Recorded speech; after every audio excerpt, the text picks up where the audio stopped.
Muito obrigada, Sra. Presidente. Sra. Presidente, senhoras e senhores membros do Governo, senhoras e senhores deputados.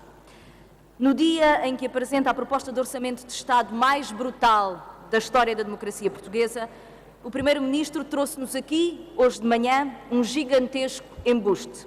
O Primeiro-Ministro dirigiu-se hoje aos deputados, aos cidadãos, como se tivesse chegado de fresco, como se tivesse sido eleito ontem e não como sendo, como é, o Primeiro-Ministro responsável pelo falhanço de todas, mesmo todas, as metas orçamentais que apresentou nesta mesma Assembleia da República há um ano atrás e que tem vindo a defender no último ano.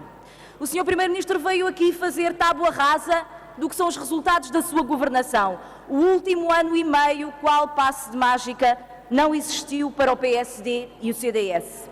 Mais de 3 mil milhões de buraco nas contas do orçamento do Ministro Vítor Gaspar, sobre isso o Primeiro-Ministro nada disse. Uma política recessiva que diminui salários e aumenta impostos em nome do déficit e vê o déficit ficar exatamente nos mesmos valores de 2011, isso agora não interessa nada.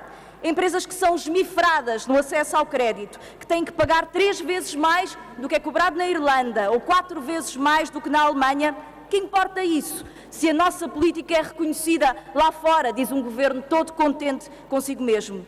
90 empresas que encerram por dia, 1.200.000 desempregados. Não é o desastre. Chama-se, a palavra certa, diz o governo, é ajustamento. Mas a verdade é que não há um único indicador que bata certo e os senhores nada assumem. Agravaram a doença e o colapso da economia e agora, depois da vossa sangria ter falhado, vêm sugerir a amputação. Não, Sr. Primeiro-Ministro. Pode chutar o discurso para a frente as vezes que entender, mas estamos aqui para centrar o debate na realidade que os portugueses conhecem. O seu governo é um falhanço colossal. Senhoras e senhores deputados, o Orçamento de Estado que hoje analisamos é um exercício que se propõe a provocar um desastre, uma catástrofe social e económica. Tem vítimas definidas, todos os que vivem dos rendimentos do seu trabalho, assalariados e reformados, e todos os novos pobres e novos desempregados criados por esta política incompetente. E é hoje certo que a credibilidade desta proposta orçamental é nula. Se há consenso hoje no país, Sr. Primeiro-Ministro, é que a proposta orçamental do Governo é um exercício de fantasia e é um exercício perigoso. A ser levado avante, cava o buraco da recessão, vai fabricar milhares de novos desempregados, atirar para a pobreza dezenas de milhares de famílias e agravar o déficit e tornar imparável o sufoco do crescimento da dívida pública. Esta proposta de orçamento é um convite a um segundo resgate, não tenha dúvidas, Sr. Primeiro-Ministro, é o desastre social nunca antes visto. E há 3 dias atrás, o Sr. Primeiro-Ministro tentou um ensaio de uma nova charada, chamou-lhe a refundação do memorando, que, aliás, o Sr. Ministro das Finanças já tinha tido a amabilidade de anunciar. Propõem-se a eliminar direitos de cidadania assegurados pelas funções sociais do Estado. Parece algo novo, mas não nos enganemos, não há aqui novidades. Este sempre foi o projeto mais antigo da direita portuguesa. Ajustar contas com a matriz fundadora do regime democrático, que sempre soube que a vivência das liberdades políticas depende diretamente da igualdade que é assegurada pelos direitos sociais. E, portanto, esta converseta de refundação do memorando não é um suposto novo plano, não é um novo plano B. É e sempre foi o plano A da direita. Remeter a escola pública, o Serviço Nacional de Saúde, a proteção social a uma espécie de serviço mínimo, a mera assistência, que não serve para assegurar a cada cidadão a igualdade de oportunidades de vida.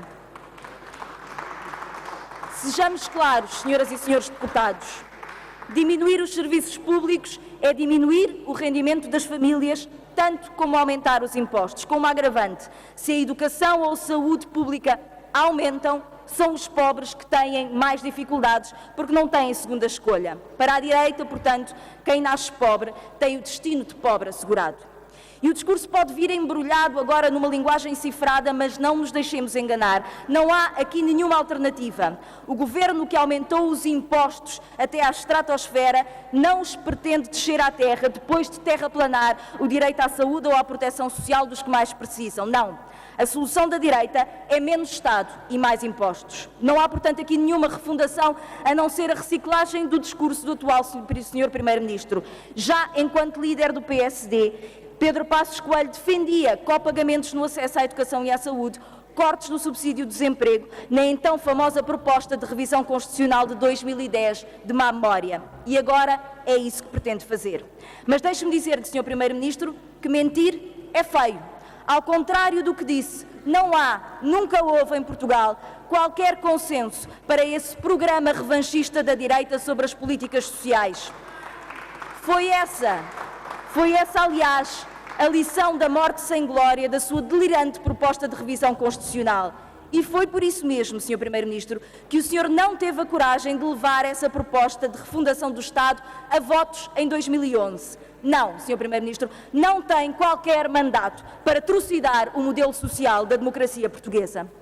Senhoras e senhores deputados, o Governo vem vender ao país a imagem de um honrado devedor, mas tem agora que explicar demoradamente onde está a honra em pilhar as reformas dos reformados que trabalharam toda a vida, onde está a honra em cortar os apoios aos acamados, em cobrar o acesso a tratamento a doentes, onde está a honra de cobrar dezenas de euros a crianças de 5 anos que vão no transporte público para a escola, onde está a honra de cobrar 1000 euros de propina a jovens cujas famílias têm 1000 e poucos euros de rendimento mensal e que, portanto, vão desistir da sua formação, onde está a honra de cortar o subsídio de desemprego a milhares de homens e mulheres, onde está a honra de obrigar dezenas de milhares de famílias a escolher se pagam a casa ou a alimentação dos seus filhos. Explicar com todo o detalhe onde está a honra de despedir milhares de professores e outros tantos milhares de trabalhadores que fazem serviço público em condições precárias. Explicar onde está a honra em provocar milhares de despedimentos no setor privado,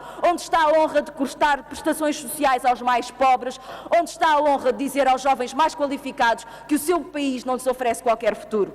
Não há aqui qualquer honradez, só há cobardia.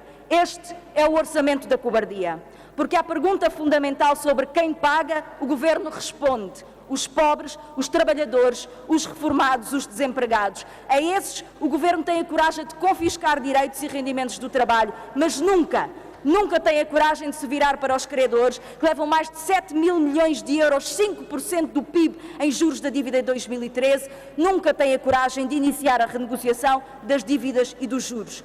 Nunca o Governo se levanta para defender o país e os portugueses. É por isso que as propostas do Bloco de Esquerda respondem ao fundamental.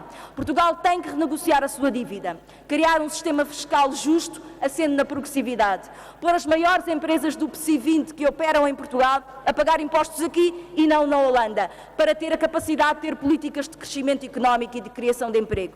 Renegociar a dívida e os juros não é um caminho fácil, mas é o que se impõe. E Portugal não precisa hoje de governantes que se amedrontam perante a Troika e que têm dificuldade em fazer a batalha mais difícil, defender os portugueses contra a expoliação e contra o empobrecimento. Um governo que não defende os seus cidadãos não merece governar.